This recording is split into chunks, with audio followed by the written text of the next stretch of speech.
Hey guys, welcome back to the channel. So as you can see from the title of the thumbnail, today's an exciting day for any car guy, especially me. You know, ever since I started working on cars when I was like 17 years old, I always wanted like a lift or a garage or some kind of place to work on cars. You know, I started my car days back when I was living in Miami and Little Havana. We lived on a street where we had no garage, no place to park our cars. It was just like a big concrete driveway. I did all my car work in the driveway to the middle of the night with like a flashlight or a work light. So ever since I graduated college and started my work and my career, I've had a couple of homes, and I started with a 1-car garage. My last house had a 2-car garage. Now this latest house I've got has got a 4-car garage. So if you guys have been following me the last couple of months, I've just been doing upgrades to this new garage, just doing the floors, doing the air conditioning, which was a dream come true there. Just having air conditioning in a garage in Florida is one of those things that as a car guy you gotta have. I've been doing the shelves, I've been doing the racks for my wheels and all this other stuff, just cleaning up the garage and organizing and throwing away all my junk and all the stuff that I've pack ratted over the years with. So now I was ready to buy a lift, and I had been eyeing this MaxJax from BendPak for like the last year or so when I discovered it. And at the time when I first moved into this house, I was gonna buy it, and it was like $2,600 shipped. Since then, with the whole pandemic and the supply chain shortages and everything, they have actually raised their price to $3,700, almost $3,800 just for the base lift, which is a huge increase, and it puts it into regular 2-post lift prices. The thing with this MaxJax is not a traditional 2-post lift. It's kind of a shorter lift. Another one that I was looking at from BendPak, it was a Grand Prix brand. That one's a more traditional 2-post with a bar across the top and bottom, and it's more permanent. The shorter version of it also fit in my garage perfectly fine. It's not as portable, but for my use, I was gonna kind of keep it in the same spot all the time anyways. I wasn't planning on unbolting it or taking it down when I didn't need it. So the MaxJax made more sense at the old price point. With the new price point, I started reconsidering whether I was going to get that or maybe even a 4-post. Till I was browsing Facebook Marketplace the other day, and I found this jack, and this guy claims to have had it for only 6 months. I think one of the reasons why the MaxJax went up in price and the other BendPaks haven't, because MaxJax used to be owned by Danmar, which was his own company. They were acquired by BendPak right at the beginning of the pandemic. I think it's taken a while, but MaxJax and Danmar have assimilated into the BendPak name, and they just kind of been raising the prices just because it's a BendPak brand now. And you know how BendPak, they pretty much spend all their money on marketing or doing a lot of promotions with YouTubers where they're paying costs for it. So they have a really good marketing department and getting their brand out there. So they're charging a premium for that. And that's just my opinion. I mean, if one day, if I ever get big enough and they decide to sponsor me, I'll take it. I mean, I'll pay costs for it or whatever deal they want. You guys see all these other big YouTubers, they're all getting stuff from BendPak all the time anyways. So we're driving over there now, and hopefully it's in good condition, and for the price I'm getting it for, I'm not really going to complain. Even though he doesn't have the anchors and all that, that's another $270 to get the anchors and all the hardware to get it in, so that's pretty pricey. And he doesn't really have much of the other accessories, which I don't really need the other accessories. I was gonna buy like safety jacks and my own creeper and all that other stuff anyways. So we'll head over there now, and hopefully everything works out. Yeah, it's a lot slower than... They are very slow. That's the only thing that this thing has.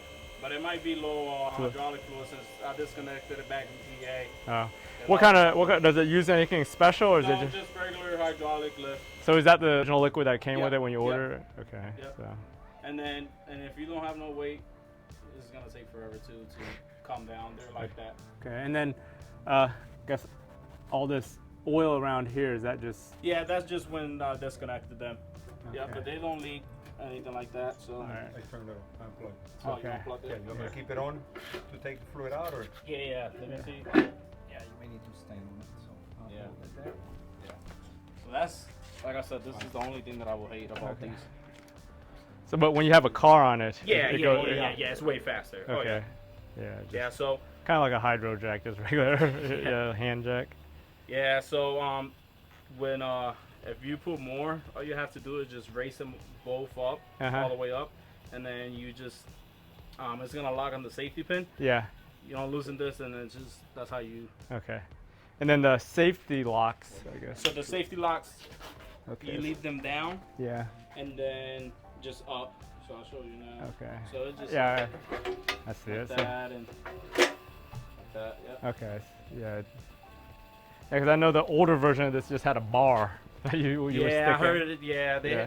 they have a bar that you had to make the holes yourself and all that stuff. Yeah. Yeah, that was pretty. Yeah. Or some people would drill their own holes depending on what height they Yeah. wanted, right? Yeah. So I mean, for what I did, Yeah. it worked amazing. So yeah. Yeah. So like that picture you had in your ad, that's your actual car that you were working on? That's his car. Okay. His Crossfire. Okay. Which one? When you The had Crossfire because Yeah, I yeah. posted a picture with the. Okay. Yeah, okay. Yeah. I'm wondering how much these fittings are, because that's. Yeah, they're around $50 for both. Okay. 50 to 60 for both. Because I know the bolts right now, they're like $270. Only $70. Yeah. Well, they sell two types. They had the epoxy ones Mm-hmm. are 270. The regular ones are 170. Because like Wedget made them, but I can't find the ones that the regular ones. And even from Wedget, the brand, Yeah. they're still 270. So I'm like, I might as well order from Yeah, but MaxJax. you can't get them off of like Lowe's or Home Depot like that. Now, I wouldn't trust the strength of the bolts. It's about the strength of the bolt, Yeah. and the stuff you get at Home Depot is not the same. So Well, to be honest, I wouldn't buy those disconnect. I would just call MaxJax Lift. yeah, I mean, And I could give you my just the order number itself. yeah. And they probably just service it because I would think this is like a 3-year warranty if I'm not mistaken. Yeah, I think when I was reading it, it was 3 years on the structure and then 1 year on the mechanical stuff. Probably have to get that and see what they can do about these.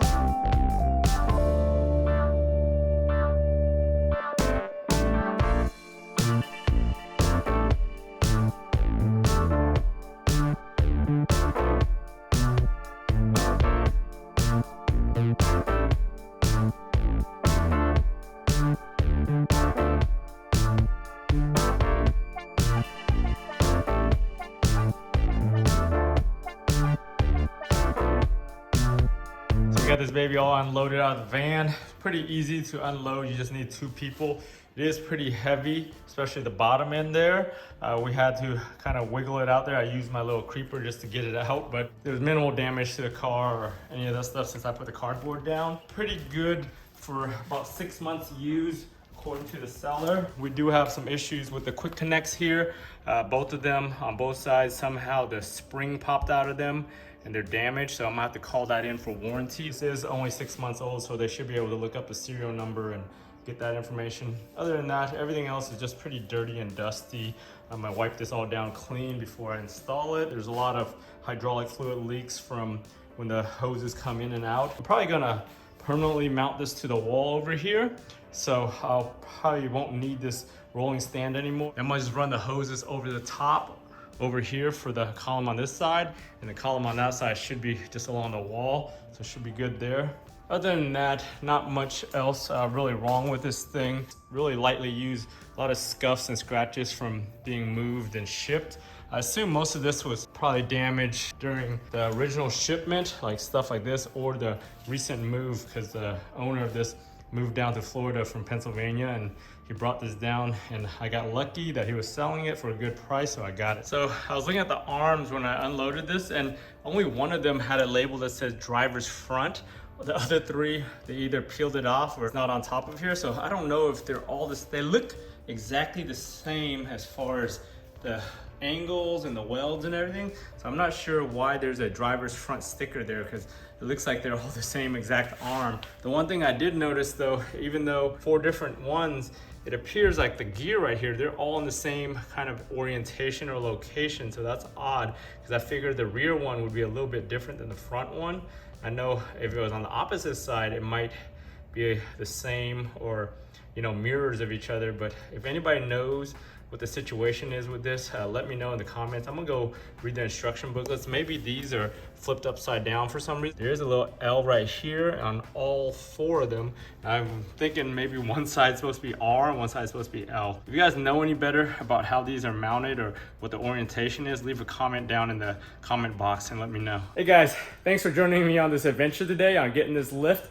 As you can see, my garage is getting underway. I'm getting all the stuff I need to make this dream garage a reality. And I want to thank you guys for watching all the way to the end of the video. As you can see, we've almost got everything we need here. I still need to order the anchors. On top of that, I gotta call BendPak or call MaxJax and figure out what we're gonna do about those fittings on there. Hopefully those can get warranted and I get a replacement set for both sides, so I can get the hydraulic hoses and everything working on that. Remember guys, for all my different projects on the cars, at the house, and anything I'm doing around the garage, if I can do it, you guys can do it. That's why I make these DIY videos, so you guys can learn and have confidence in doing stuff yourself. And I want to thank you for watching, and if you haven't subscribed to the channel, go ahead and subscribe to the channel, kind of stay on top of all my different projects and my different videos. Only about 10% of all you guys that watch my videos actually subscribe to the channel. It'll really help the channel if you guys subscribe. I want to thank you for watching, and I'll talk to you guys next time.